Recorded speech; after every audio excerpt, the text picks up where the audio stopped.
Vox has always been an unlucky man. One misfortune after another led him here to the Pride.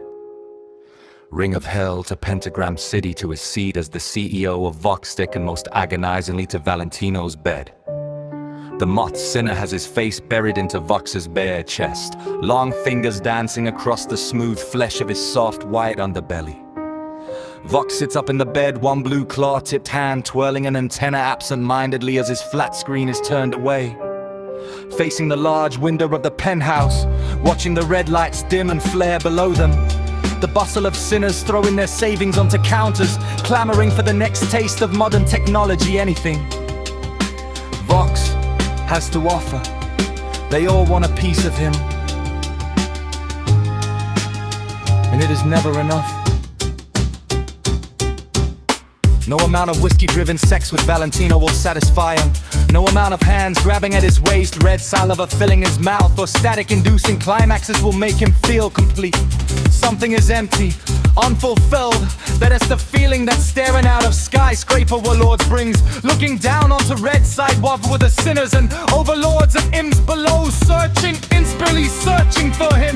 His delicate yet sharp antlers, thinking about how they bit into his hands, gored into his soul, tore him limb from limb, and left Vox to rebuild himself, bleeding on the ground, metaphorically of course, professing your love to another. Will do that to you, to have it thrown back in your face and disregarded. He needs a win, something to reaffirm his place on top. Soft antennae are nothing like antlers, no matter how twisted and broken they are. It is then that Valentino speaks, voice melodic and low, with his characteristic lilt words humming across Vox's chest. Vox, baby, I have made a little deal. He looks up as Vox turns his screen to face him, LEDs meeting squinting eyes. You have a new roommate, Karina. I met this sexy new sinner today. I offered him a job and we signed a contract. He had nowhere to live, so I offered him, well, the tower. Vox starts at that, eyes wide, spiraling blue fluorescent teeth snapping as he speaks, a growl underlying his words. Vow. Valentino interjects, both sets of hands desperately gripping Vox, a plea. Please, Voxy baby, since that whore angel dust left me, I need new talent. I am branching out tentacles, just imagine it. He traces his fingers up Vox's chest, the sensual motion that he knows the TV demon is weak to velvet. And I are going away for Fashion Week, so you can have time to enjoy him all to yourself. The new talent, drink your fill, Carino. It is at that moment Vox hatches a plan, something to claw his way back to the top, to drag someone else down with him.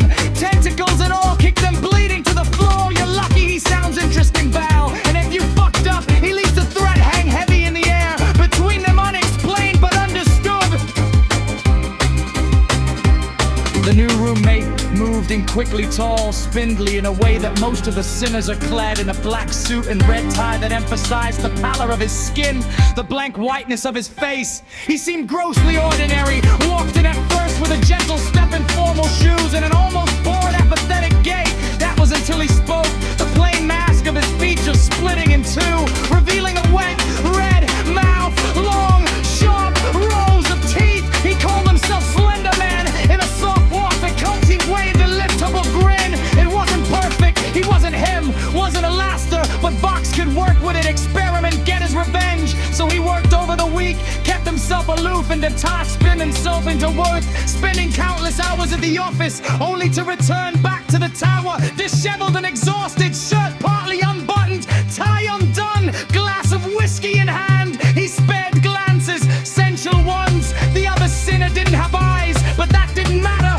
Vox could feel his gaze upon him, roaming his lean form on the slender small of his waist, on the delicate curve of his flat screen, on the sharp, well-pressed tail of his suit, lingering like hands and tentacles on the small expanse of stretched arms as he stretched, announcing he was heading to bed for the night, on the elongated sweep of his flickering blue tongue as he licks the condensation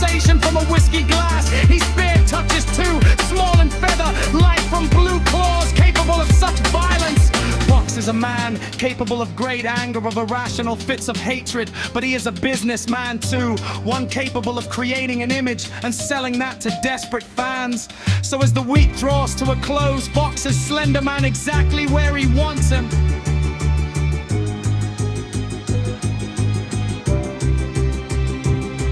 They talk to collect long nights spent having even longer conversations, drawn out over glasses and glosses of liquor, of lives and deaths spent yearning, wasn't wishing for morn. The Slender Man was a complicated sinner. He lived idly for great violence, the tragedy abandoned and gore.